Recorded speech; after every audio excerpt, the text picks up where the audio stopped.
Eu sou um cara um pouco mais velho, eu me lembro desde bem pequenininho, eu peguei o finalzinho da ditadura, Figueiredo e tudo mais, então eu passei de lá pra cá. Eu não sei se é possível, eu sei que você tá desde dessa época e você pode ajudar.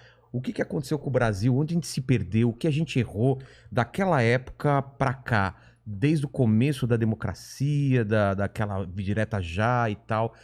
A sua participação quando você entra na política e o que aconteceu com o Brasil?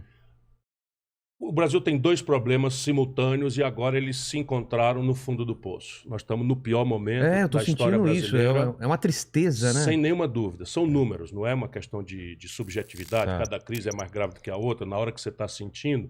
E às vezes você passa da história e esquece. Perde Não, essa... nunca houve tanto brasileiro desempregado, nunca houve tanto brasileiro na condição precarizada de trabalho, nunca houve tanto brasileiro que desistiu de procurar emprego, que é o desalentado. E o salário mínimo hoje tem um poder de compra o menor dos últimos 16 anos. Caramba. Então, se você somar isso com a crise sanitária, com mais de 500 mil de mortos, se você somar vamos dizer, a marginalização internacional do Brasil, os maiores índices de depredação da Amazônia, de destruição da Amazônia, nós temos a tempestade perfeita. Um panorama então, horrível. mas a explicação disso é muito importante que a juventude brasileira procure entender, e você está ajudando muito nisso, e não precisa ser careta, é uma coisa simples da gente especular. São dois problemas simultâneos. Um problema é o modelo econômico e o outro problema é o modelo de governança política do país. Tá com saco? Eu posso puxar a história. Vamos, eu quero vir lá de trás. Então, veja, o Brasil vem de saltos históricos, né? Então, em 1930, para tomar aqui uma data, o Brasil fez uma revolução. Nessa revolução havia uma pretensão que era mudar a história econômica do país e o modelo de governança política. Então se montou um esquema econômico que era, nós não vamos mais ser um país de produção de café, cana-de-açúcar, leite, carne e tal, e vamos agora ser um país industrial, que era a grande modernidade dos anos 30 e tal. Então esse era o modelo econômico. E o modelo de governança política precisava derrotar as oligarquias que tinham sucedido à escravidão e que faziam a tal política do café com leite. Café com leite, que era um paulista, um mineiro. Um paulista, um mineiro e o voto a bico de pena, não tinha voto secreto, a mulher não votava. Então, essa revolução pretende fundar o Brasil moderno. E ela organiza esse modelo de governança política e esse modelo econômico. De alguma forma, com muitos defeitos, funcionou. O Brasil, entre 1930 e 1980, que foi esse projeto, não é? A governança política foi mudando, mas o projeto econômico é o mesmo. Então, a ideia de industrializar o Brasil, substituir importações, tudo que a gente trazia do estrangeiro. Como foi feito esse... Então, a ideia era o seguinte, eles fizeram um mapa, né? Eu vou te dar um livro que explica basicamente que é dedicado à juventude brasileira. Então, tudo que o Brasil comprava do estrangeiro com grande volume, era um mapa onde a gente ia tentar fazer nascer uma indústria nacional brasileira. Óbvio, se eu tenho um mercado que compra 1 milhão de enxadas, enxada mesmo, de agricultor, era tudo artesanato. Nós não tínhamos indústria metal-mecânica e não tínhamos aço no Brasil. Então, vamos fazer o seguinte, nós estamos consumindo 1 milhão de enxada por ano, então vamos fazer uma indústria de enxada no Brasil que produza 2 milhões. Com esse 1 milhão a gente para de comprar do estrangeiro e passa a comprar daqui de dentro, gerando emprego para o nosso povo, salário aqui dentro, e o outro 1 milhão nós vamos vender para fora.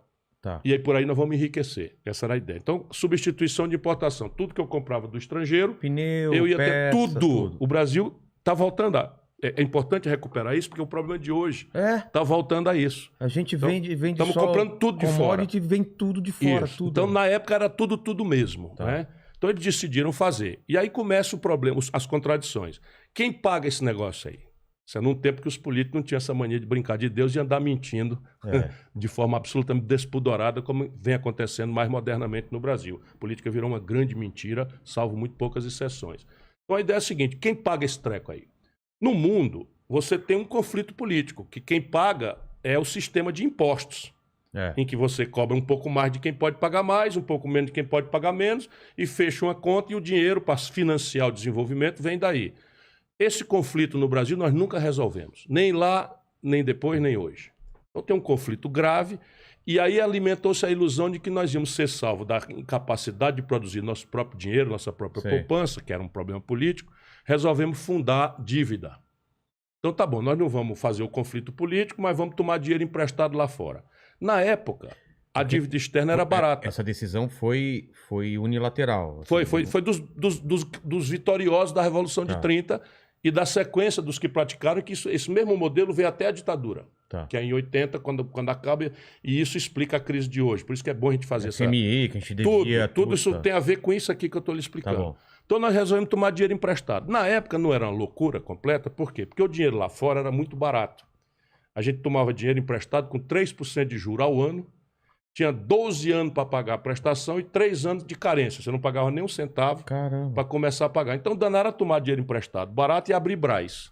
Então nasceu a Petróleo Brás, a Eletricidade Brás, a Eletrobras, Petrobras, nasceram a Vale do Rio Doce, que é a mineração, nasceu a Companhia Siderúrgica Nacional, que era para produzir o aço, que ia fazer as enxadas, que ia fazer a chapa de aço para fazer o carro, e foi nascendo a indústria brasileira e a infraestrutura correlata a ela, sempre tomando dinheiro emprestado, barato, de longo prazo, etc. Deu certo por um certo lado, porque o Brasil virou a nação que mais cresceu no mundo. Agora estão rivalizando com Singapura. Singapura é uma cidade. Não dá para comparar com um país grande como o Brasil. Mas mesmo se você tomar qualquer um, o Brasil é o terceiro país que mais cresceu na história do capitalismo mundial. É muito importante a gente saber disso. Eu não sabia porque disso. O céu é o mesmo. O chão é o mesmo, até melhor, porque na época não tinha petróleo, agora a gente tem o pré-sal. Na época não tinha Vale do Rio Doce, a gente não sabia a província mineral riquíssima que o Brasil é. Portanto, o chão é mais rico do que jamais era na época. Exatamente. E o povo é o mesmo. A quem você dando a oportunidade já revelou para o mundo ser capaz de qualquer arte. Né? Então, o que acontece? Você pergunta e eu respondo. A política.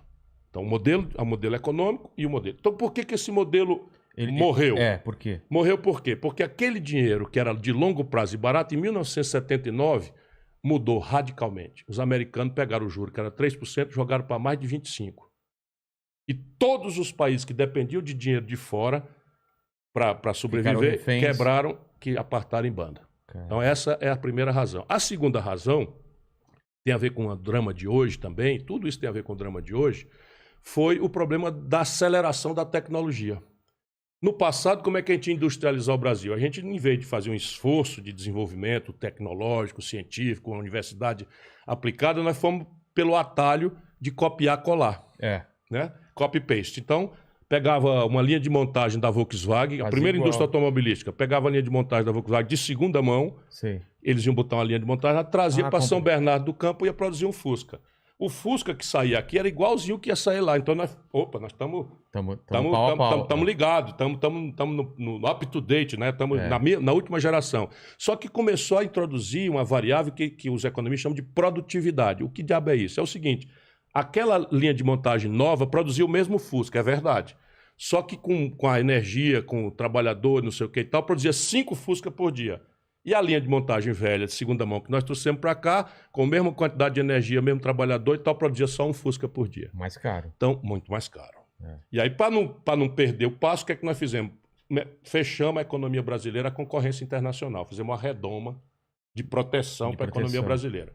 Aí dançou o país, porque os juros, que era barato, estourou e a tecnologia acelerou e começou a tomar uma centralidade absolutamente grave, porque ninguém... Estou vendo aqui no seu cenário uma máquina de escrever... Não, o que mudava de 10 em 10 anos agora é meses. As gerações tecnológicas se sucediam com 10, 15 anos, agora passa a ser dias, em matéria de evolução. Nanotecnologia, biotecnologia, engenharia genética, tudo. Nós estamos numa evolução. Não consegue acompanhar. O 5G vai ser uma revolução. Com certeza. Que o Starlink do Elon Musk. Isso, tudo que vai isso ter internet para tudo. É violento demais. E a elite política não viu. Não viu porque tínhamos uma ditadura e a oposição, onde eu estava, já jovem, eu comecei com 25 anos de idade, a oposição, para fazer unidade, deixava esses assuntos de economia de lado, porque senão a primeira reunião acabava em tapa e não tinha a segunda. Porque aqui... Existia oposição na ditadura? Existia, pesada. Existia uma oposição forte. Mas parte clandestina. Vocês corriam risco? A minha geração, quando eu entro, já era o Geisel que estava desmontando a repressão. Mas a geração imediatamente antecedente à minha, a gente morreu. Colegas meus de faculdade morreram, foram torturados. Meu pai não está aqui, minha mãe está aqui. Meu pai tinha medo de gente sumia. Gente Mas que era sumia, isso. Quando eu fui para Fortaleza com 17 anos para estudar, o desespero da minha família, não entre em política, não faça como, olha, senão vão lhe torturar, a pior vão fase. sumir com você e tal. Nunca sofri nada, certo? Mas a gente vem saber que eu era o Geisel desmontando a ditadura. Mas o fato, para explicar ainda a primeira pergunta, é que nós da oposição, para poder enfrentar a ditadura, tínhamos que fazer um tema só institucional, não podíamos debater economia. E aí combinamos o seguinte, o que nos é comum? Restaurar a democracia, fazer anistia para quem foi punido, que estava no estrangeiro, voltar, devolver ao povo o direito de eleger diretamente os governantes, para acabar com a molecagem de eleição indireta, e fazer uma constituinte. Essa constituinte ia refundar o Brasil democrático e, a partir dali, cada um fosse para o seu lado, defender a economia que fosse. Deu certo, ganhamos todas, restauramos a democracia. Por que os generais, o pessoal estava saindo disso? Eles não Porque queriam... a crise estourou no colo deles. Eles não queriam falar assim, toma para vocês. Essa explosão do juro e o impacto da tecnologia foi no colo deles. Exatamente. Percebe? Então, a inflação veio como consequência disso e tal, e aí eles se desmoralizaram e transitaram o poder. O que acontece? Uma vez vencida a agenda política, institucional, de direito...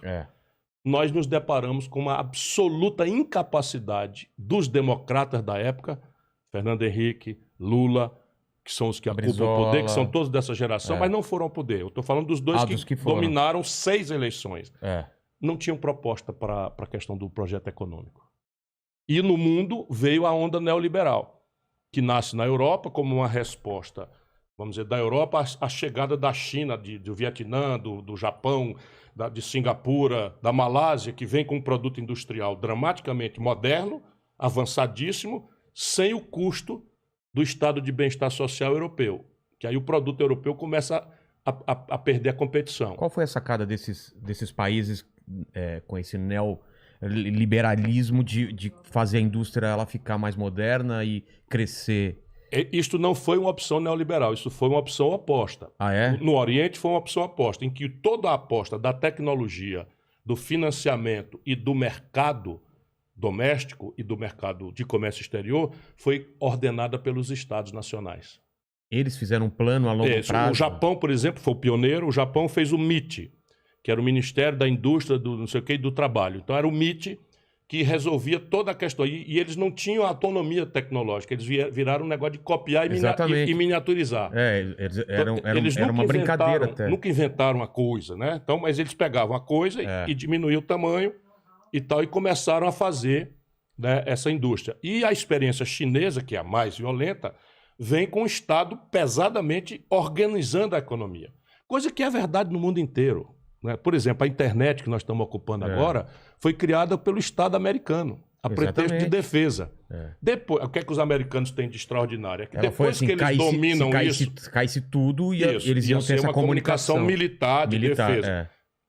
Uma vez feito o investimento e dominada a tecnologia, eles passam para a indústria privada, que tende a melhorar as coisas. O celular foi criado pelos americanos, pelo Estado americano. Então, assim, nunca existiu projeto de desenvolvimento sem o Estado está presente ali. Então tem todo um debate que, ao invés de ser inteligente, repete mistificações de propaganda. E o fato concreto é esse.